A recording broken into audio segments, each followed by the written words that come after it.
L'odeur de 10 000 gardénias, importées d'Équateur, flottait lourde et écœurante dans le grand atrium de l'hôtel Véridian. C'était le parfum d'une richesse obscène, d'une victoire si totale qu'elle exigeait sa propre signature sensorielle. Le quatuor à cordes, perché sur une mezzanine dorée, jouait du Vivaldi, mais les notes semblaient ténues, fragiles, comme si l'air lui-même résistait à la mélodie. Puis, la gifle. Ce n'était pas un son. C'était un événement. Un point de ponctuation qui mit fin à une réalité et en inaugura une autre. Un claquement humide et percutant qui réduisit au silence le Vivaldi en plein milieu d'une mesure, les archets s'immobilisant sur les cordes. La mère de 500 invités, titan de la tech en col roulé, dragonne du Gotha en robe de grand couturier, journaliste aux regards aiguisés d'oiseaux charognards, devint une diorama figée de stupeur. En son centre exact, sous l'aveuglante constellation du lustre principal, Léo Sterling baissa la main. Sa paume picotait sous le choc. Devant lui, sa femme enceinte, Elara, chancelait. Le monde se dissolut pour elle en une tache de lumière et de son. La salle caverneuse, avec ses plafonds de 40 pieds en plâtre sculpté, ses murs recouverts de soie brodée main, son sol, une rivière de marbre Calacata gold poli, tout cela bascula violemment. Sa main vola vers sa joue, où la chaleur éclosait déjà en une carte ardente et lancinante de ses doigts. L'autre main s'écarta, protectrice, sur la courbe dure et arrondie de son ventre, où leur enfant, un garçon, elle le savait secrètement, donna un coup de pied de protestation surprise. La soie simple, bleu cobalt, de sa robe, un vêtement choisi pour sa douceur, pour sa capacité à s'adapter à son corps changeant, une plaisanterie secrète entre elle et sa couturière, murmura une protestation futile contre le sol de pierre glaciale. Elle ne portait aucun diamant, aucun saphir, seulement un fin collier d'argent usé, duquel pendait une petite étoile ternie, un cadeau de sa mère, une vie auparavant. Elle était totalement seule. Aucun phalange d'amis. Aucun membre de la famille pour s'avancer. Juste Elara, échouée sur une île de cruauté exquise au milieu de l'océan de son nouveau monde méticuleusement organisé. Et sur les rives de Sète il se tenait son nouveau futur. Célia Ross. C'était une sculpture en lamé or liquide, une robe qui semblait couler sur elle, chaque courbe une déclaration. Un diamant de la taille d'un ongle pendait à son lobe, captant la lumière à chaque léger, approbateur mouvement de sa tête. Elle ne haleta pas. Elle ne détourna pas les yeux. Un sourire lent et voluptueux s'étira sur ses lèvres parfaitement dessinées, un prédateur savourant l'instant où le piège se referme. Elle glissa vers l'avant, le bruissement de sa robe un sifflement sinueux, et se pencha près de Léo, sa voix un murmure cultivé et porteur qui trancha le silence cristallin. « Je t'avais dit qu'elle manquerait de grâce pour partir tranquillement, chérie. La porcelaine fine, en revanche, est exquise. Un cadre final approprié pour ton « émancipation ». Ses yeux couleur menthe, froids et calculateurs, balayèrent la forme effondrée d'Elara. Quel dommage qu'elle ne la reverra plus. Léo se dressait, un colosse en smoking Brioni qui coûtait plus que la première voiture d'Elara. Le tissu tendait sur des épaules élargies par la vanité et le triomphe. Il ne voyait pas la femme avec laquelle il avait partagé un lit pendant 7 ans. Il voyait un obstacle écarté. Un chapitre conclu. Les papiers ont été finalisés ce matin. Tu n'auras rien. L'appartement sur Télégraphe, il est déjà vendu. Ton petit coin de conservatrice, à mon bureau? Il agita les doigts, un geste de rejet pour chasser un moucheron. Sois gentille et vide-le d'ici lundi. Considère ton poste de bénévole. Terminé. Son regard, enfin, descendit. Non vers ses yeux, cherchant le pardon ou la compréhension, mais vers la rondeur de son ventre, avec un mépris si profond que cela ressemblait à un second coup, plus violent encore. Tu peux garder ça. Considère-le comme un cadeau d'adieu. Un souvenir de tes limites. Une vague palpable, électrique, d'inconfort déferla dans la foule. Ils étaient une galerie de lâches exquis. Le maire qui l'avait financé étudia ses bulles de champagne avec une soudaine intensité. Le rédacteur en chef du principal blog tech de la ville, qui devait à Léo une 12aine d'exclusivités, trouva le motif du sol en marbre absolument fascinant. C'était une exécution rituelle, et ils en étaient les témoins sanctionnés, leur silence étant le prix de leur inclusion continue dans son orbite. Mais, au-dessus, nichée dans le cœur géométrique et platine du lustre principal, une pièce commandée à un artiste italien reclus qui ne prenait qu'un client par décennie, un objectif pas plus gros que l'œil d'une abeille buvait l'horreur. Sa lumière saphir, inébranlable, capturait chaque micron de détail. La façon dont une larme unique traçait un chemin à travers la poussière légère d'Igliter sur la pommette d'Elara, la façon dont les jointures de Léo avaient blanchi avant le coup, l'angle exact du sourire narquois de Célia. Il capturait le son en qualité forensique, sans perte, la signature acoustique de la gifle, le soupir collectif, le froissement des tissus, le cruel murmure sibilant.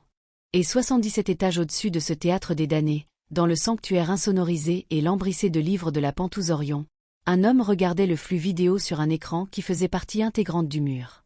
L'image était si nette qu'il pouvait voir le tremblement de la lèvre inférieure de sa fille. L'homme, Alistair Thorne, ne bougea pas. Ses mains, reposant sur la surface polie d'un bureau de campagne du XIXe siècle, étaient parfaitement immobiles. Sa respiration resta égale, mesurée. Mais dans les profondeurs gris-orage de ses yeux, une civilisation de glace se détacha et tomba dans une mer sombre. Sur le bureau, à l'écart de la technologie épurée, reposait une seule photographie fanée dans un cadre en argent sterling. Un Alistair plus jeune, moins sur ses gardes, une femme aux yeux doux d'Elara et aux cheveux sombres et sauvages, et entre eux, une petite fille d'environ 5 ans, riant, tenant une boule de pissenlit. Le fantôme d'un sourire qui n'appartenait qu'à eux. Ils avaient regardé. Dans un silence plus profond que celui de la foule. Un silence chargé du terrible potentiel du pouvoir absolu. Léo Sterling inspira l'arôme enivrant de sa conquête. C'était un bouquet complexe, le parfum exclusif et sur mesure de Célia, aux notes de jasmin nocturne et de cachemire froid, le goût savoureux des mini-burgers de bœuf Cobb, la promesse pétillante du Krug Clos d'Ambonnet 1996 servi comme de l'eau. Il l'avait fait. Il avait enfin excisé la dernière encre sentimentale et pesante de son humble passé. Il était un roi self-made, rejetant les robes simples et rustiques de ses origines pour l'armure étincelante et moderne d'une nouvelle dynastie avec Célia Ross. Dans son esprit, il se débarrassait d'un cas charitable simple, orphelin. Une femme dont le plus grand atout social était sa capacité à écouter tranquillement. Une femme dont la famille, croyait-il, se résumait à une tante décédée et à un modeste fonds en fidéicommis poussiéreux. Il se trompait d'une manière tectonique. Une erreur de calcul à l'échelle du déplacement des continents. Il ignorait la seule vérité monolithique qui, à cette seconde précise, passait de l'abstraction à la réalité dévastatrice. Le Véridian n'était pas un hôtel qu'il pouvait louer. C'était une galerie vivante, un territoire souverain. La pointe accessible au public d'un iceberg nommé Thorne Global, un conglomérat si vaste et si délibérément obscurci que les analystes financiers le surnommaient la météo silencieuse. Il ne possédait pas seulement des entreprises, il possédait les marchés sur lesquels ces entreprises évoluaient. Il n'investissait pas seulement dans les technologies, il possédait les brevets des composants fondamentaux qui rendaient ces technologies possibles. Sa richesse était nébuleuse, un verbe plus qu'un nom, il influençait. Il façonnait. Il perdurait. Et Elara Vance Sterling, la femme avec l'empreinte de sa main brûlant sur sa peau, la femme qui avait préparé ses déjeuners, apaisé ses cauchemars et cru en lui lorsqu'il n'était qu'un anonyme avec une présentation PowerPoint. Elle n'était pas la coordinatrice d'événements. Elle était Elara Serafina Thorne. L'enfant unique, l'unique héritière, le cœur secret de l'Empire. La fille du trillionnaire. Pourquoi Elara Thorne, qui aurait pu avoir des princes et des prodiges à ses pieds, a-t-elle choisi une vie d'anonymat et d'amour discret? Quel vœu sacré, prononcé au chevet de mort, a-t-elle fait à sa mère, Serafina, un vœu qui a enfermé sa véritable identité plus sûrement que n'importe quel coffre?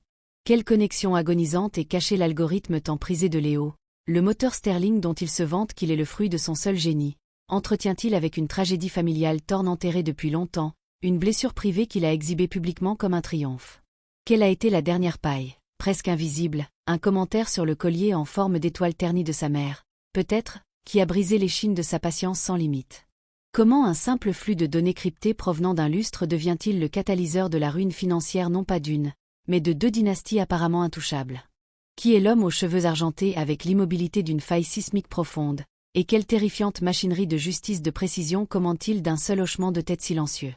Que découvriront le public qui l'adorait, les blocs tech qui l'ont lionisé, les pages mondaines qui ont célébré son ascension, lorsque le récit doré sera épluché pour révéler la vérité pourrissante et fragile en dessous? Que arrive-t-il à la maîtresse qui a confondu cruauté et classe, aux alliés qui ont choisi la complicité plutôt que le courage, à tout l'écosystème qui a permis son ascension, lorsque le vrai pouvoir, patient, décide que la mascarade est terminée? Restez.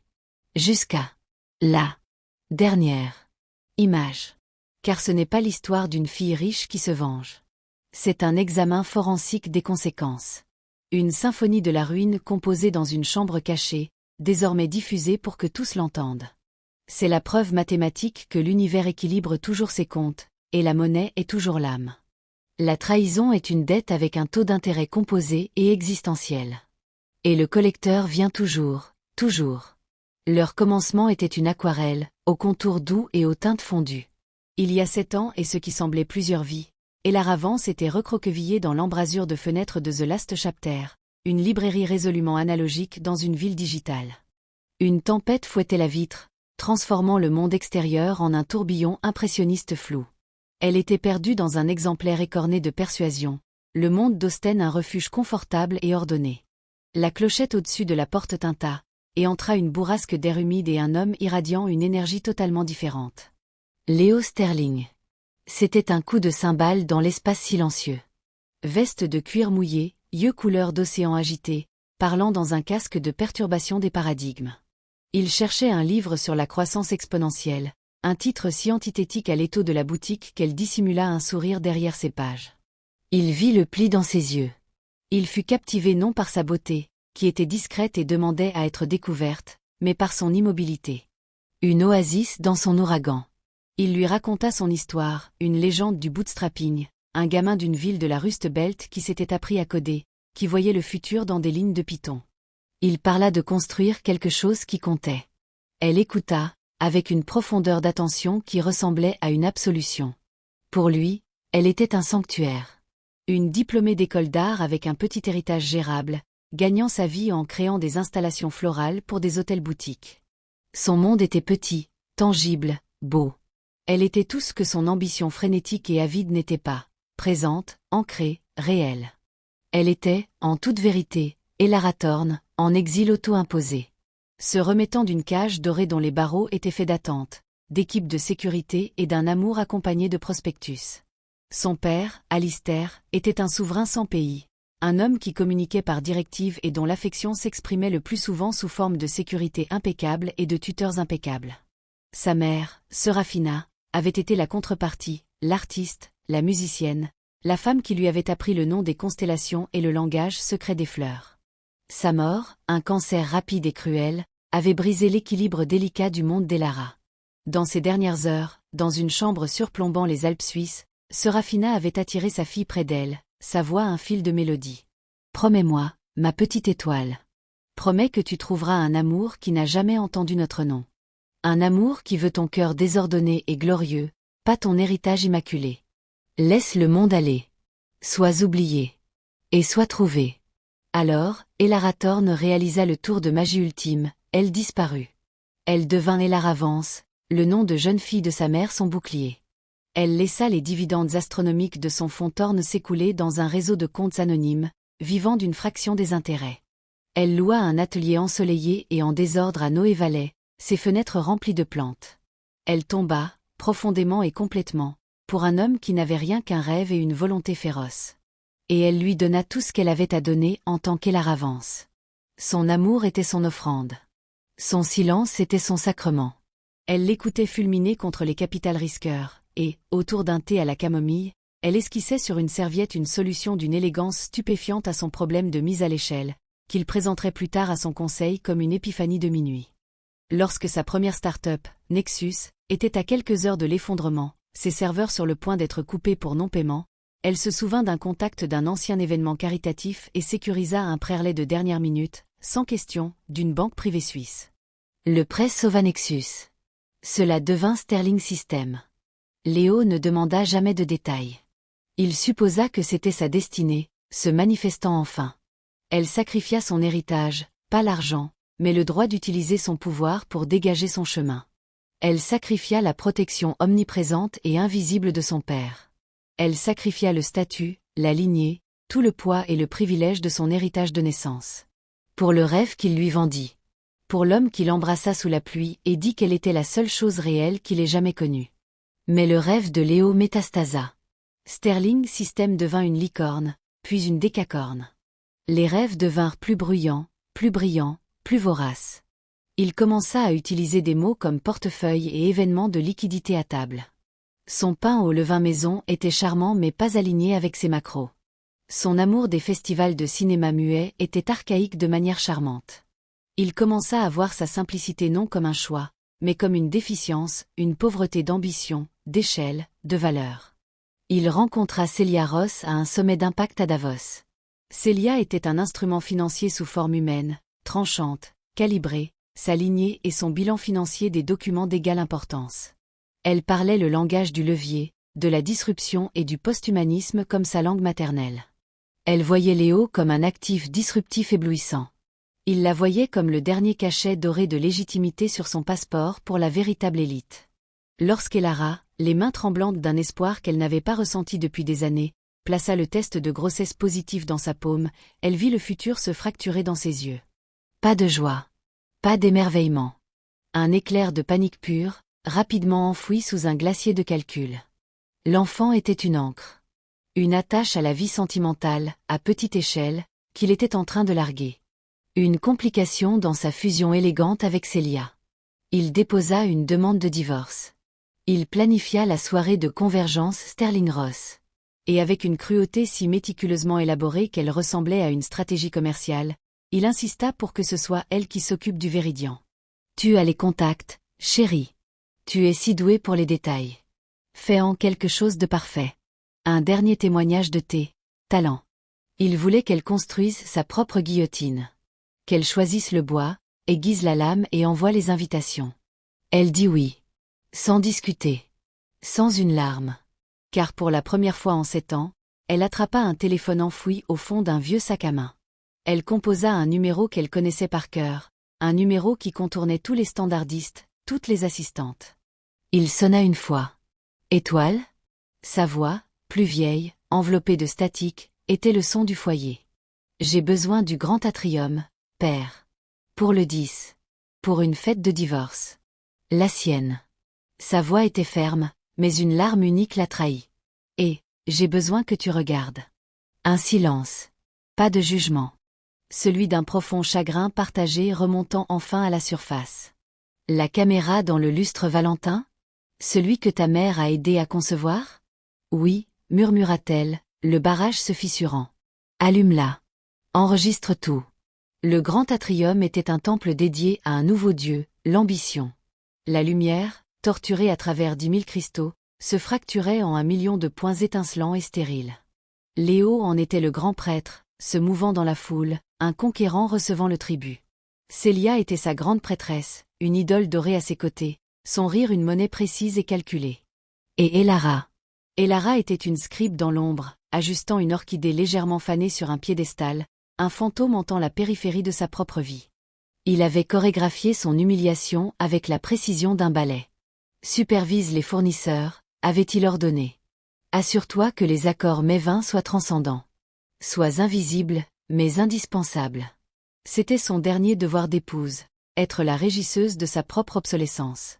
Le quatuor enchaîna avec une pièce sombre et belle d'Elgar. Léo leva un verre taillé de Macallan de 25 ans d'âge. La musique s'arrêta net. Mesdames et messieurs. Pionniers et chasseurs de profit. Sa voix, amplifiée par l'acoustique parfaite de l'atrium, retentit avec la confiance de la possession. Nous nous rassemblons ce soir non seulement pour célébrer, mais pour consacrer. Consacrer la poursuite implacable du prochain sommet, le courage d'abandonner le campement devenu confortable et d'atteindre le sommet. Ses yeux, balayant la salle comme un projecteur, trouvèrent Elara qui se faisait toute petite près de l'orchidée. Un sourire, tranchant comme un scalpel, fendit son visage. Certaines personnes sont nées pour construire des campements. Confortables, sûrs, limités. Elles veulent que vous restiez, que vous entreteniez le feu, que vous racontiez de petites histoires. Mais les titans, fit-il une pause, attirant Celia contre lui, son corps s'alignant avec le sien comme aimanté, sont nés pour conquérir des montagnes. Pour respirer l'air rare et écrire des histoires dans le ciel. La foule éclata en applaudissements fervents. Celia offrit un hochement de tête royal et approbateur. Elara sentit la chaleur de 500 paires d'yeux se tourner vers elle. Un flush de honte, chaud et piquant, grimpa de sa poitrine à sa gorge. Elle essaya de ne faire qu'un avec le palmier majestueux en pot. Elara, ma chère, appela Léo, son ton sirupeux de fausse affection. Ne te camoufle pas dans le feuillage. Viens. Joins-toi au toast. Après tout, tu as aidé à le planifier. Un couloir de soie, de laine de smoking et de curiosité nue s'ouvrit. Un chemin de croix sur un marbre si poli qu'elle pouvait voir son propre reflet pâle et terrifié s'estomper sous elle. Elle marcha, chaque pas une éternité, le poids de l'enfant en elle une lourde et secrète ancre. Il jeta un bras lourd sur ses épaules, tirant sa forme rigide contre lui. Le parfum de son eau de toilette, cri d'aventure, autrefois l'odeur de son mari, sentait maintenant l'étranger, la trahison. Cette femme, annonça-t-il à la salle, comme s'il présentait un spécimen anthropologique légèrement intéressant, représente un chapitre. Un chapitre humble, écrit à la main. Il serra son épaule, une étreinte possessive et douloureuse. Un chapitre de friperie et de dabbling altruiste. Un rire nerveux et sycophante parcourut la foule. Elle croyait que l'ambition était un mot sale. Que suffire était une destination. Des larmes, chaudes et insistantes, montèrent à ses yeux, brouillant les 1000 points de lumière en une galaxie vengeresse.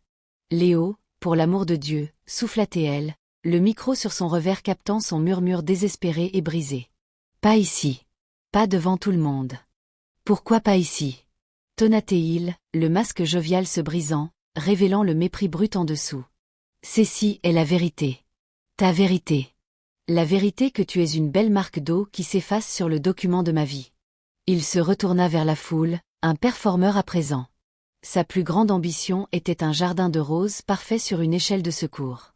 Pouvez-vous imaginer? Pendant que j'architecturais le futur, elle s'inquiétait des pucerons. Le rire cette fois était plus fort, moins nerveux, plus cruel. Elle était devenue la chute. Elle essaya de se dégager, de battre en retraite dans l'anonymat qu'elle désirait. Ses doigts devinrent un carcan d'os et de tendons autour de son poignet mince, mordant avec une force punitive. « Regarde-moi » siffla-t-il, le micro baissé, sa voix un secret venimeux pour elle seule, mais son visage un monument public de rejet. « Regarde-moi quand j'écris ta conclusion. » Et puis, la performance. Ce n'était pas de la rage. C'était du théâtre. Une démonstration calculée du pouvoir ultime. Son bras se rétracta, non dans un swing sauvage, mais avec le mouvement contrôlé et pratiqué d'un golfeur lançant un drive. Il y eut un moment de suspension terrible, une vie en une seconde, où elle vit la décision pleinement formée dans ses yeux. Puis, le relâchement. Crac. Le son n'était pas humain. C'était le son de quelque chose qui se brisait et ne pourrait jamais être réparé. Une explosion humide et charnue qui engloutit le dernier oxygène de la pièce.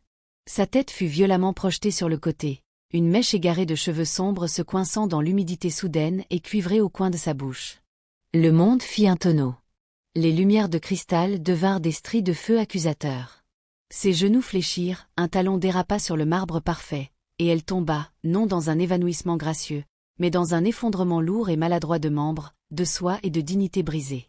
Une inspiration collective, aiguë, le son de 500 âmes aspirées de leur corps.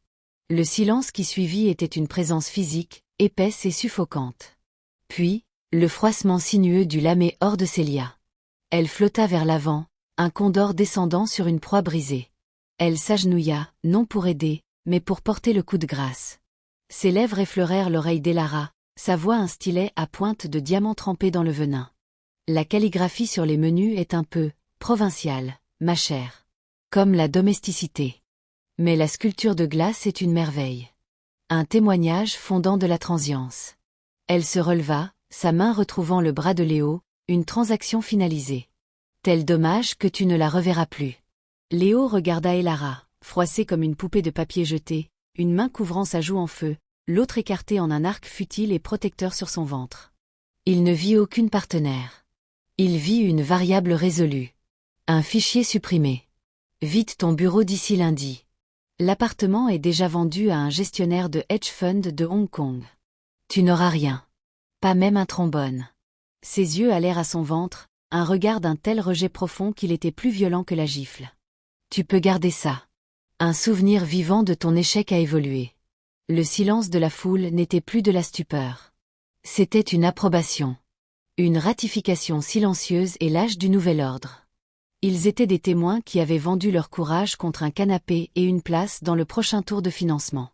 Mais les yeux d'Elara, à travers le prisme brisé de ses larmes, se levèrent. Non vers son bourreau. Non vers la galerie moqueuse. Vers le haut. Haut dans le cœur radieux et incroyablement complexe du lustre principal.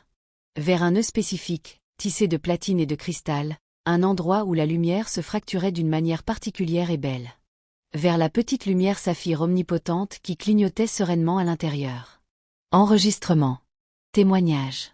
Léo suivit son regard, ne vit qu'une réfraction de lumière éblouissante, un scintillement insignifiant. Un dernier rictus méprisant tordit ses lèvres. Quoi? Tu cherches une intervention divine? Un ange gardien dans les combles? Il secoua la tête, l'image de la déception paternelle. Il n'y a pas d'ange ici, Elara. Seulement des gagnants et des perdants. Et toi, tu es définitivement, irrévocablement, seul. Il n'avait jamais eu autant tort. Le son qui brisa le tableau n'était pas un cri. Ni un ordre. C'était un doux, définitif, résonnant ping. Il émanait de derrière le grand escalier en double hélice de verre flottant et de bronze poli, de la banque d'ascenseurs marquée d'un seul emblème minimaliste, un T stylisé dans un cercle. Les ascenseurs qui menaient uniquement au Sky Villa et à la Pantouzorion. Le son était celui d'une arrivée, d'un souverain entrant dans son domaine. Toutes les têtes de l'atrium, comme tirées par une seule ficelle de marionnettes, pivotèrent. Les portes de bronze, reflétant les visages déformés et horrifiés de la foule, glissèrent ouvertes sans un bruit. Et Alistair Thorne entra dans la lumière. Il n'était pas ce que leurs imaginations nourries d'Hollywood attendaient. Pas de garde du corps vêtu de noir. Pas d'entourage dramatique. Il était seul. Un homme dans la fin de la soixantaine, grand et droit comme un mât de navire. Ses cheveux étaient une vague d'argent poli, son visage un paysage d'intelligence disciplinée et de connaissances pesantes. Il portait un costume de cheviote gris ardoise qui murmurait Savile Row et une confiance absolue. Ses yeux, couleur du ciel d'hiver de l'Atlantique Nord, effectuèrent un seul balayage de la pièce, un radar absorbant chaque détail, chaque tressaillement, chaque visage coupable, avant de se verrouiller sur leur point fixe et singulier. Sa fille. Sur le sol. Un chemin ne s'ouvrit pas tant qu'il ne se manifesta devant lui. La foule recula, non à l'unisson, mais en une vague, une marée humaine se retirant devant un léviathan à venir. Il ne regarda pas Léo. Il n'acknowledged pas la forme figée et dorée de Célia. Son univers s'était effondré sur la vue de son enfant, blessé et humilié. Ses pas étaient mesurés, précis, chacun un doux et terrible battement de tambour sur le marbre. Il traversa l'immense étendue, un voyage qui semblait défier la physique, prenant à la fois un instant et une vie. Il s'arrêta devant Elara. Et le mythe, le trionnaire, le fantôme dans la machine, s'agenouilla. Sur un genou, sur la pierre froide et dure, Alistair Thorne tendit la main.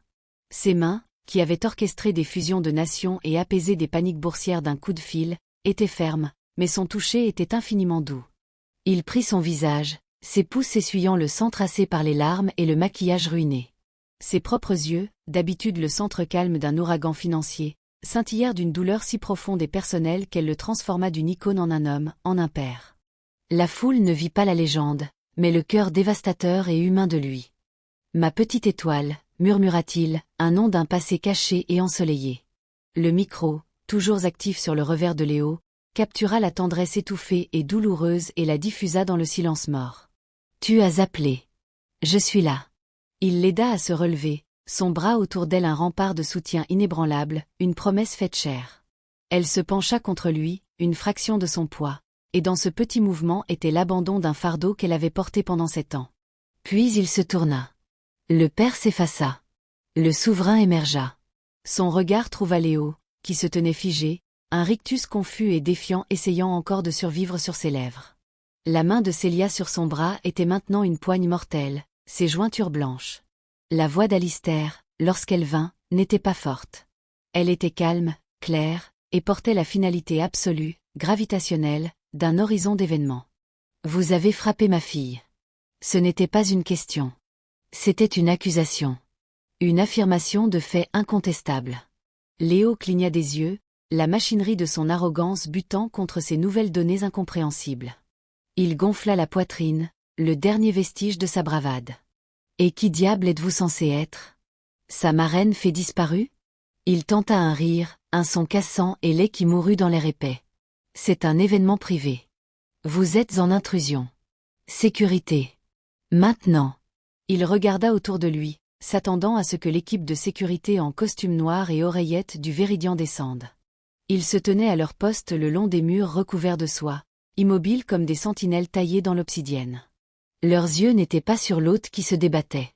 Ils étaient fixés sur Alistair Thorne, attendant un ordre qui n'avait pas besoin d'être prononcé. Un fantôme de quelque chose, pas un sourire, mais le souvenir d'un, longtemps enfoui, effleura les lèvres d'Alistair. Sécurité, répéta-t-il, le mot ayant un goût d'ironie.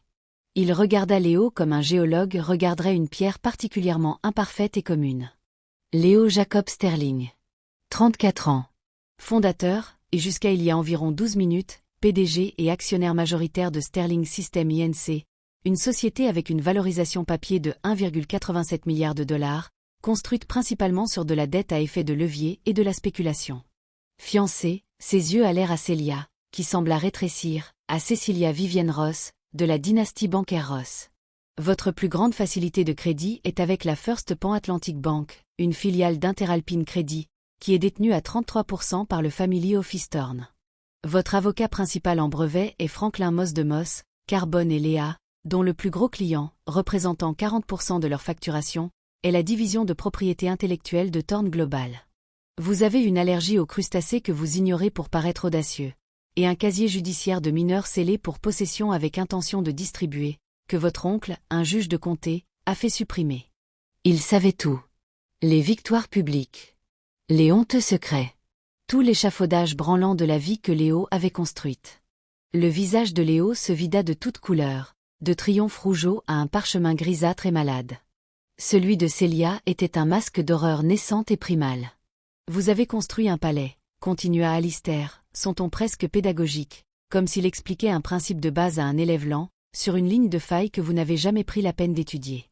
Vous avez avili un trésor dont la valeur votre registre ne pourrait jamais commencer à quantifier. Vous avez violé une alliance que vous n'aviez pas l'imagination de percevoir. Il fit un pas en avant. Justin. Léo trébucha en arrière comme frappé par une force physique, son talon accrochant la patte d'une chaise biédermeillée voisine, l'envoyant racler le marbre avec un cri. Alistair se pencha tout près. La distance entre eux était intime, terrible. Il parlait doucement, mais chaque syllabe était un clou enfoncé dans le cercueil de l'ancienne vie de Léo. Vous croyez jouer à un jeu de statut et d'acquisition. Vous n'étiez qu'un rat de laboratoire, déclenchant enfin le protocole de son propre retrait. Il se redressa, son bras toujours fermement autour d'Elara, qui se tenait désormais droite et intacte à ses côtés, ses yeux secs et clairs, fixés sur la ruine de l'homme qu'elle avait autrefois aimé. Maintenant, dit Alistair Thorne, sa voix le premier grondement sismique bat d'un cataclysme à venir, nous vous rappelons qui vous avez touché. La tempête ne s'annonça pas avec le tonnerre. Elle commença par un silence qui s'approfondissait, omniprésent, le silence d'un vide où le son existait auparavant. Le silence d'un système qui s'éteint. Pendant une semaine, Léo vécut dans une bulle de déni furieux et défiant. Il présenta l'événement à son cercle intérieur sous le choc comme un caméo bizarre, un numéro d'art performatif d'un parent dérangé. Il apaisa son conseil avec du blabla et de la bravade. La technologie est solide. Les fondamentaux sont forts. C'est une anomalie, un ralentisseur en relations publiques. Il s'accrocha à Célia dans son appartement silencieux et paniqué, l'assurant que la fortune et la réputation forteresse de sa famille, multigénérationnelle, étaient un bouclier impénétrable. Ce n'est que du bruit, bébé. Mes avocats sont des pitbulls. Ce vieil homme est un fantôme. Un moins que rien avec un bon tailleur. Mais le silence du monde extérieur à sa bulle qui s'effondrait devint profond, assourdissant. Le premier domino tomba avec le doux carillon d'un terminal Bloomberg. Une alerte de leur directeur financier. L'investisseur principal pour leur colossal tour de financement sérieux, celui qui devait définir son héritage, un fonds souverain des Émirats arabes unis, avait envoyé un avis formel et laconique. En raison d'une réévaluation complète de notre exposition au secteur technologique, le virement de 200 millions de dollars prévu pour lundi était reporté sine die. Le langage était stérile, final. Le capital promis, le carburant de son prochain projet lunaire, disparut dans le vide digital. Léo passa 3 heures à hurler sur son directeur des opérations, blâmant les princes pétroliers capricieux et les vents contraires géopolitiques. Il ne fit pas le lien entre le président du fonds souverain et l'homme qui avait joué aux échecs avec Alistair Thorne à Oxford, et dont le plus grand projet d'infrastructure nationale était construit par un consortium d'ingénierie contrôlé par Thorne. Le deuxième domino était humain, et il saignait. Un mercredi pluvieux, ces 3 architectes d'IA fondateurs, les cerveaux irremplaçables, la sainte trinité derrière le moteur Sterling, démissionnèrent. Non séparément. Ensemble. Ils entrèrent dans son bureau à l'unisson, posèrent des lettres identiques et succinctes sur son bureau, et sortirent. Leurs entretiens de départ, menés par une directrice des ressources humaines soudainement peu coopérative, citèrent des différences irréconciliables dans la direction éthique et une culture toxique de mise en scène exécutive. Dès le vendredi, leur profil LinkedIn était mis à jour, chercheurs fondateurs, à Terre Cognition. La start-up furtive n'avait pas de site web public, seulement une boîte postale à Zurich. Son tour de financement initial était listé comme clos, par un seul family office non nommé. Le seul autre investissement de ce family office au cours de la dernière décennie était la restauration d'une cathédrale gothique en France, un projet personnellement supervisé par le Fonds du patrimoine Thorne. Léo fulmina contre la trahison corporative, les clauses de non-concurrence, la loyauté étant une monnaie morte. Le troisième domino était légal, et il portait le froid de la tombe. Un colis fédéral express arriva de l'United States Patent and Trademark Office. À l'intérieur, un ordre de réexamen extraordinaire formel et glaçant. Le brevet joyau de la couronne de Sterling System, celui qui formait la base de toute leur valorisation, faisait l'objet d'une enquête pour non-divulgation frauduleuse d'antériorité et preuve de mauvaise foi lors de la procédure. Jointe, une demande dévastatrice et détaillée d'un cabinet rival, Novalogic, citant des emails internes de Sterling System, des dépôts de code abandonnés précoces, et même des notes scannées de sessions de brainstorming qui auraient dû être incinérées. L'écriture même de Léo figurait sur certaines notes, se vantant d'obscurcir les origines. Novalogic, un suiveur médiocre, avait été discrètement acquis 6 mois plus tôt par une LLC du Delaware nommée Horizon Acquisition Vehicle, ENC. Son seul directeur était un juge fédéral à la retraite, qui siégeait au conseil consultatif de l'Institut Thorne pour la justice. L'angoisse n'était plus un filet. C'était une marée froide et montante dans sa poitrine. Le père de Celia, Arthur Ross, appela. La voix qui d'habitude tonnait avec la confiance inébranlable du vieux granit était ténue, tendue, presque spectrale. Léo. Au nom de tout ce qui est sacré, qu'as-tu fait? Sifflait-il, les mots à peine audibles. Des lignes de crédit que j'ai depuis 40 ans, des accords verbaux avec des hommes dont la parole était leur caution, gèlent solidement. Des clauses que j'avais oubliées exister sont invoquées. Mon directeur financier vient de démissionner. Il m'a rendu son badge et a prononcé un nom avant de sortir. Thorne. Thorne. Aboya Léo, googlant frénétiquement sur un autre écran, ses doigts maladroits. Qu'est-ce que c'est? Un fonds en fidéicommis antique? Une pièce de musée? Ce n'est pas une pièce, enfant insolent. La voix de Ross se brisa d'une peur que Léo n'avait jamais entendue. C'est la fondation. C'est l'associé silencieux dans les fonds qui possède les banques qui prêtent à des gens comme nous. C'est un fantôme qui décide si le marché a une journée ensoleillée ou une tempête séculaire. Les dominos devinrent une avalanche, silencieuse, précise et totale. Leur fournisseur d'infrastructures cloud, OmniCloud, la colonne vertébrale de leurs opérations mondiales, résilia leur contrat pour violation flagrante et persistante de la souveraineté des données et des politiques d'utilisation acceptables. Tout leur empire digital devait être coupé dans les 72 heures. Pas d'appel possible. Le plus grand propriétaire de centres de données d'Omniclou sur 3 continents? Le Right Thorne Real Estate. Leurs comptes publicitaires sur toutes les grandes plateformes, le sang vital de leur acquisition d'utilisateurs, furent simultanément suspendus pour comportements inauthentiques coordonnés et violations systématiques des politiques. Les formulaires d'appel menaient à des messages d'erreur. Leur propriétaire de bureau, le Right Granite Peak notoirement inflexible et blue chip, découvrit soudain une clause latente dans leur bail de 10 ans concernant la turpitude morale et la contagion réputationnelle. Ils avaient 30 jours pour vider 15 étages d'immobilier de premier choix dans le South of Market. Le détenteur majoritaire des obligations de Granite Peak? Le Thorne Capital Fixed Income Fund, qui exigea le remboursement des obligations, forçant la vente. Le monde de Léo n'était pas attaqué, il était supprimé. Ligne par ligne, actif par actif. C'était un homme dans un palais des glaces, hurlant à ses propres reflets, ignorant que la pièce elle-même était démantelée autour de lui. Il essaya de faire jouer des faveurs, de mobiliser de vieilles loyautés. Les appels allèrent directement sur la messagerie. Les emails rebondirent avec des réponses hors bureau qui ressemblaient à des ricanements. Les demandes de réunion se heurtèrent à des regrets sincères et des conflits soudains et urgents.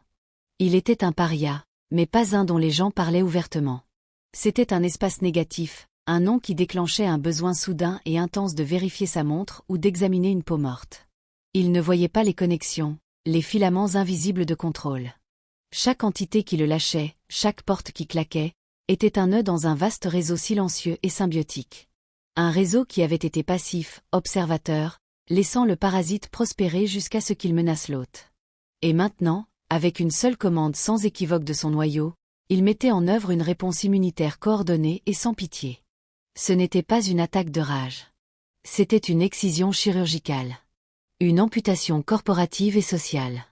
Léo Sterling était systématiquement, silencieusement, effacé du monde qu'il croyait posséder. L'acte final fut mis en scène à l'endroit où Léo s'était senti le plus Dieu, la salle du conseil de Sterling System. Un temple de verre, de bois clair et d'arrogance, avec un mur de fenêtres offrant une vue à couper le souffle et moqueuse sur la baie qu'il croyait autrefois commander. Il avait convoqué une réunion d'urgence du directoire. Les 6 membres restants du conseil étaient assis comme des survivants d'un crash aérien dans la toundra, cravates desserrées, visages creusés par le choc et la peur. Célia était assise à l'écart, sur une chaise près de la fenêtre, son téléphone un rectangle lumineux dans sa main tremblante, illuminant l'effondrement en temps réel de la fortune de sa famille sur un ticker boursier. L'Empire Ross subissait une vente algorithmique systématique et mystérieuse, comme si le marché lui-même était devenu sentient et vindicatif. Léo arpentait l'espace derrière la chaise du président, un tigre en cage. C'est une attaque à la baisse. Une attaque coordonnée de vente à découvert et de dénigrement par des concurrents. Nous contre-attaquons. Nous passons à l'offensive. Nous tenons une conférence de presse et... La porte s'ouvrit. Pas son assistante. Pas un directeur en retard. Alistair Thorne entra. Il était suivi de 2 hommes, l'un avec l'allure calme et enroulée d'un opérateur des forces spéciales, l'autre avec les yeux perçants et fixes d'un comptable forensique, et d'une jeune femme tenant une tablette comme un texte sacré. Il ne demanda pas la permission. Il n'acknowledged pas l'assemblée.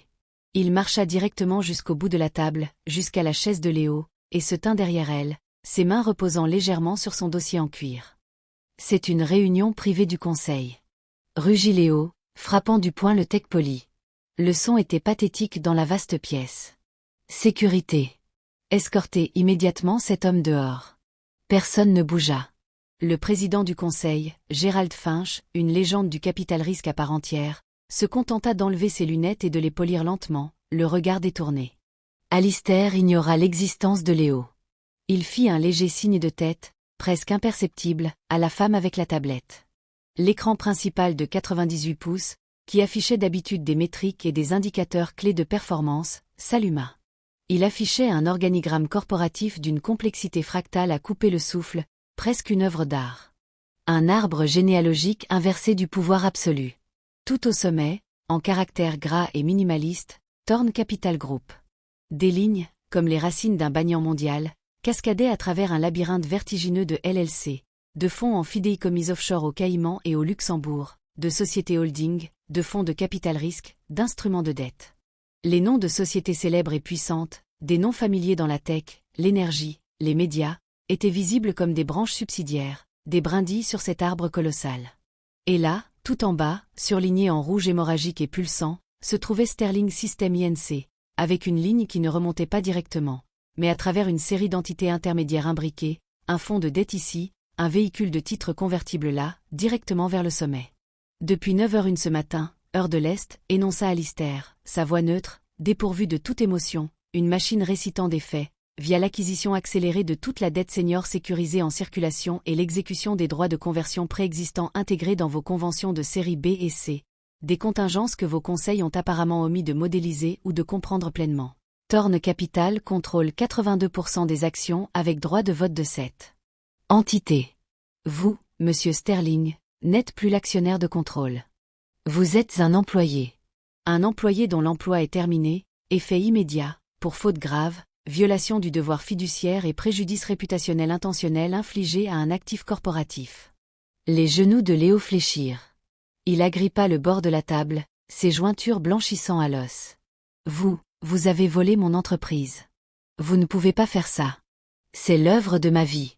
J'ai récupéré un actif qui a été construit, en grande partie, sur le travail et la paix volée de ma fille, corrigea Alistair, son ton d'une précision glaçante. Il tapota la tablette. L'écran changea. Maintenant, il montrait une cascade de chaînes de mai.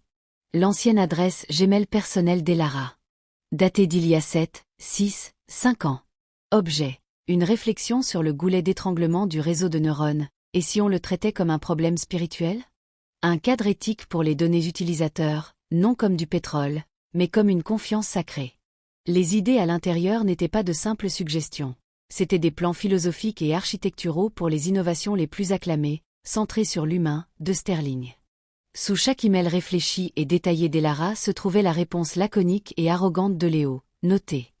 J'y réfléchirai. Et puis, des semaines plus tard, des diapositives de ses présentations au conseil. M'a percé sur le problème de convergence éthicaï. Les directeurs dévisagèrent, leurs visages des masques de dégoût naissant et de compréhension horrifiée. Ils l'avaient lionisé comme un visionnaire. C'était un voleur. Un plagiaire du cœur. Mais cela, dit Alistair, comme si le vol intellectuel n'était qu'une note de bas de page, n'est que la trame de fond.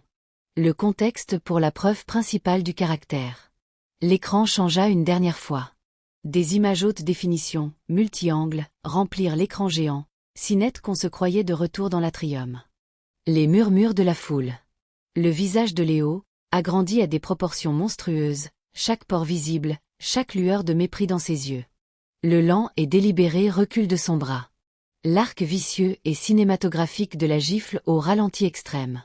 Le son, amélioré, un toit humide et écœurant qui fit tressaillir plusieurs membres du conseil. La tête d'Elara qui partait en arrière, ses cheveux volants. Son trébuchement, le geste désemparé de ses bras.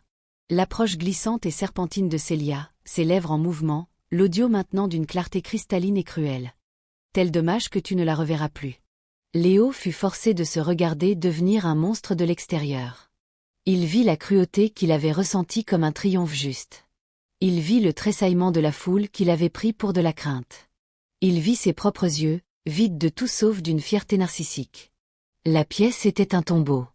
L'air avait été aspiré. Ce dossier de preuves, continua Alistair, sa voix l'œil calme de l'ouragan, a été fourni à ce conseil pour les besoins du vote de licenciement d'aujourd'hui. Il a également été soumis, en totalité, à la Security and Exchange Commission, accompagnant une plainte formelle de lanceur d'alerte détaillant les ventes d'actions que vous avez exécutées la semaine précédant cette gala alors que vous étiez en possession d'informations non publiques et matériellement défavorables concernant votre propre conduite et son impact réputationnel catastrophique. Il a été remis à la Cour supérieure de Californie, division familiale, comme la pierre angulaire d'une requête visant à vous retirer tous les droits parentaux sans supervision, en attendant un test de paternité génétique ordonné par le tribunal que vous financerez intégralement. Et il a été partagé avec un groupe sélectionné de journalistes d'investigation et de bibliothécaires médiatiques. Pas pour une diffusion immédiate. Sa future publication dépendra entièrement de vos choix et de votre conformité future. Il énuméra les conséquences, chacune une peine de perpétuité dans un enfer privé différent. Vos actions, désormais sans valeur fonctionnelle, sont confisquées pour satisfaire les dettes maintenant appelées de la société envers les créanciers affiliés à Thorne. Vos actifs personnels dans les comptes de la First Pan Atlantic et de 4 autres institutions financières ont été gelés dans le cadre d'une enquête parallèle de saisie d'actifs civils liés au dépôt auprès de la SEC. La fusion avec Ross Capital est formellement annulée. Les fiançailles, il jeta un coup d'œil à Célia, qui pleurait silencieusement, le visage dans les mains, sont, je présume, également conclus. Célia se leva si vite que sa chaise bascula avec un crash. Elle ne regarda pas Léo. Elle regarda Alistair avec une terreur pure et animale, puis s'enfuit de la pièce, le son de ses sanglots résonnant dans le couloir. Léo était seul. Debout au centre d'une ruine qu'il avait construite de ses propres mains, possédée par le père de la femme qu'il avait jetée comme un déchet. Pourquoi ? Chuchota Théil, le son une feuille sèche raclant la pierre. Pourquoi me détruiriez-vous ? Pour elle ? Elle n'est rien. Alistair le regarda enfin directement, et dans ce regard gris et implacable, Léo vit l'abîme, et l'abîme n'était pas en colère. Il était indifférent. Pendant 7 ans, vous avez été le gardien d'une lumière que vous étiez trop aveugle pour voir. On vous a confié une confiance sacrée, et vous l'avez utilisée comme un tabouret pour essuyer la boue de votre ambition sur vos bottes. Ce n'est pas de la vengeance, Monsieur Sterling. C'est géométrique. Newtonien. Pour chaque action, il y a une réaction égale et opposée. Vous avez appliqué une force. La main d'Alistair reposa légèrement sur le dossier de la chaise qui n'était plus, et n'avait jamais vraiment été, celle de Léo. Ceci, est simplement l'univers appliquant sa contre-force. Nous n'en sommes que l'instrument. Le temps s'accéléra, un montage dur et impitoyable du dénouement. Déchirons d'informations défilèrent à l'écran. Un staccato de désastre. Sterling System dépose son bilan. Actifs à liquider. Ross Capital enregistre 4,2 milliards de dollars de retrait institutionnel. Arthur Ross démissionne. La SEC lance une enquête formelle sur Leo Sterling pour délit d'initié, fraude boursière. Le X-visionnaire acclamé devient une histoire édifiante dans les séminaires sur l'éthique tech. Les images, Léo, portant le même costume que lors de la gala mais maintenant fripé, transportant une simple boîte en carton du siège de Sterling System, la tête basse, tandis qu'une meute de photographes l'assaillait, leur flash comme des stroboscopes de jugement. Son pantouse, avec sa vue panoramique sur le Golden Gate, vidé par des huissiers impassibles, ses meubles coûteux étiquetés pour la vente aux enchères. Un panneau à vendre PAR la banque orange vif planté dans la pelouse immaculée de son domaine de week-end à Napa. Lui emménageant dans un appartement d'une chambre sombre et sentant le renfermer, dans un quartier lointain et bruyant. Le grondement constant de la circulation, les cris des voisins, la lueur d'une enseigne au néon d'un prêteur sur gage de l'autre côté de la rue peignant son plafond en rouge toute la nuit. Sa McLaren en édition limitée chargée sur une remorque, le chauffeur indifférent. Celia, étalée dans les pages mondaines du New York Times, riant sur le pont d'un yacht de 60 mètres à Saint-Tropez, son bras lié à celui d'un héritier allemand de l'automobile célèbre pour sa réclusion, 3 décennies son aîné. La légende, tournait la page.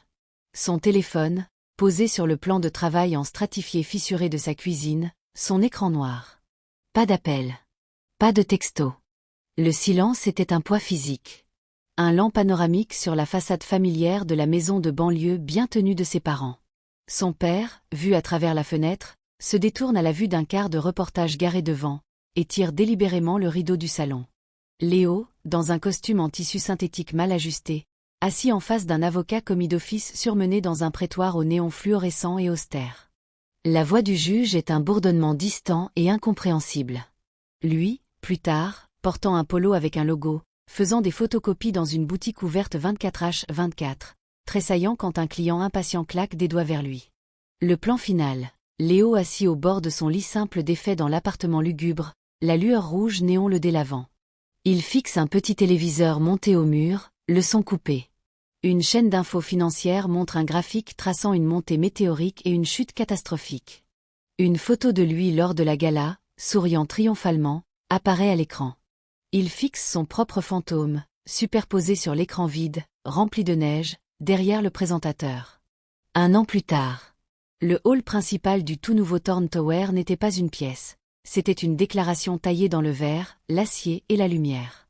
S'élevant à 30 mètres jusqu'à un mur vivant de fougères, baigné de la lumière du soleil diffusée à travers une sculpture cinétique monumentale, il faisait paraître l'ancien atrium du Véridian comme un hôtel de province. Léo se tenait, rétréci et insignifiant, dans un costume qui flottait sur ses épaules, son tissu synthétique lustré par l'usure. Il avait vendu les bons, le Brioni, le Quiton, pour payer des frais d'avocat. Il attendait, un pénitent au pied d'un hôtel moderne et impossible. L'ascenseur privé, une dalle de bronze sans joint, émit un profond bourdonnement, puis un doux ping. Les portes glissèrent ouvertes en silence. Et Elara Thorne émergea. Elle était la transformation faite chair. La fille timide et hésitante avait disparu, non effacée, mais intégrée, comme de l'argile douce cuite dans un four en porcelaine résistante et belle. Elle se déplaçait avec une certitude nouvelle et inébranlable, non pas une marche de pouvoir, mais une glisse d'autorité inhérente et inattaquable. Elle portait une robe tailleur en cachemire ivoire, simple, exquise, ses cheveux sombres relevés en un chignon élégant. Une seule perle des mers du Sud lumineuse pendait à son cou, un cadeau de son père le jour de la naissance d'Alexander. Mais le changement le plus profond était dans ses yeux. Ils étaient des piscines calmes et claires, reflétant non le chaos autour d'elle, mais une paix profonde et centrée en elle. Ils détenaient une force tranquille et terrifiante. Elle n'était pas seule. Un garde du corps discret et vigilant, le même que dans la salle du conseil, se matérialisa à quelques pas derrière elle, une ombre en costume parfaitement coupé. Et à ses côtés, elle guidait une poussette minimaliste et élégante en aluminium brossé et laine grise. À l'intérieur, emmitouflé dans un cachemire incroyablement doux, dormait un petit garçon d'1 an. Il avait une légère touffe de cheveux sombres, de longs cils, et dans son sommeil, l'écho serein et indubitable du sourire de sa mère. Elara, Croassateil, le nom déchirant une gorge desséchée. Il fit un pas saccadé en avant. Le garde du corps déplaça son poids, un ajustement minime, et Léo se figea, un animal conditionné. La menace n'était pas formulée, elle était atmosphérique. Elle s'arrêta. Elle le regarda. Non avec l'ancien amour consumant, ou la douleur saignante et brisée, ou même le froid feu de la haine. Elle le regarda avec un profond et détaché apitoiement. C'était le regard d'un conservateur examinant une expérience ratée, un artefact fascinant et tragique d'ubris et de mauvais choix. Léo, reconnut-elle. Sa voix était le même instrument mélodique, mais totalement différent. Plus profonde. Sans hâte. Sans peur. Elle portait dans le vaste espace, non parce qu'elle était forte, mais parce que l'espace lui-même semblait écouter. Je dois le voir. Mon fils. Ses yeux étaient désespérés, affamés, collés à la poussette comme si elle contenait le salut. Il s'appelle Alexander Thorne, dit-elle, sa main venant reposer doucement sur la poignée de la poussette, un geste de pure propriété protectrice. Vous avez légalement renoncé à vos droits parentaux dans un accord notarié lors de la procédure de divorce, en échange d'une compensation financière que vous pensiez être financée par la fusion Ross. Cette compensation n'a jamais été versée. Le tribunal, après examen des preuves de violence, d'abandon et de votre désir déclaré d'être libéré du fardeau, a depuis accordé la requête de mon père d'adoption. L'adoption a été finalisée le mois dernier. Il est Alexander Thorne. C'était un coup de poing dans l'âme, asséné avec une précision calme. L'air quitta ses poumons dans un souffle. Il tituela physiquement. Vous ne pouvez pas. Il est de mon sang. Ma chair et mon sang. Vous n'avez aucun droit. Vous l'avez publiquement désigné comme ça, lui rappela-t-elle, sa voix ne s'élevant jamais au-delà d'un ton conversationnel. Le souvenir de la gala, de son geste dédaigneux du poignet, flottait entre eux, presque visible dans l'air raréfié. Vous n'avez aucune assise légale. Et quant à une revendication morale. Elle laissa la phrase se perdre dans le silence spacieux, le vide de son argument plus accablant qu'aucune éloquence. Il tomba à genoux. Là, sur le granit poli, au milieu du hall animé et immaculé. Les autres occupants de la tour, banquiers internationaux en costumes coupés au laser, architectes avec des plans roulés, entrepreneurs tech avec l'éclat de l'argent frais, contournèrent la scène sans ralentir, leur indifférence pratiquait une forme d'humiliation plus puissante que n'importe quel regard ou murmure. S'il te plaît, supplia-t-il, la voix brisée, des larmes, vraies, misérables, larmes d'apitoiement sur lui-même, striant son visage émacié. Elara, je suis brisé. Je n'ai rien. Personne. J'étais aveugle. J'étais un fou arrogant et stupide. Je suis désolé. Je suis tellement désolé. Dis à ton père, dis-lui de rappeler ses chiens. Donne-moi juste un travail. Une chance de recommencer. N'importe quoi. Je t'en supplie. À genoux. Regarde-moi. Je t'en supplie. Il était une statue brisée de son ancien moi, un monument à sa propre ruine. Elle le regarda d'en haut, cet homme qui avait été son soleil, sa lune, toute sa constellation pendant 7 ans. Elle vit le désespoir, les joues creuses, la peur crue dans ses yeux. Et elle ressentit un vaste vide calme. Aucune traction du passé partagé. Aucun filament persistant d'amour. Pas même le frisson vengeur qu'il aurait pu attendre. Juste un espace propre, cicatrisé, là où il résidait autrefois. Mon père n'a pas lâché de chien sur toi, Léo, dit-elle, ces mots précis, doux et totalement définitifs. Tu as construit un labyrinthe de miroirs et tu l'as appelé un royaume. Tu t'es couronné empereur des reflets. Tout ce que nous avons fait, c'est allumer la lumière. Elle ajusta la couverture sur son fils endormi, un geste d'amour pur et nourricier. Tu ne tiendras plus jamais une position d'autorité, de confiance ou d'influence dans la technologie, la finance, les médias, ou quelque secteur que ce soit où l'intégrité est une monnaie valorisée. Ce n'est pas une punition que je décrète. C'est la conséquence naturelle, logique, de ton caractère, désormais pleinement visible au monde que tu as si désespérément cherché à impressionner.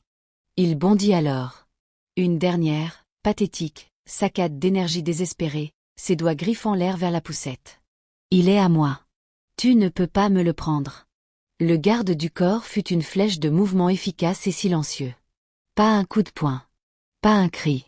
Une prise ferme, immobilisante, sur l'épaule et le biceps de Léo, le maintenant dans un accroupissement de lutte futile et humiliante.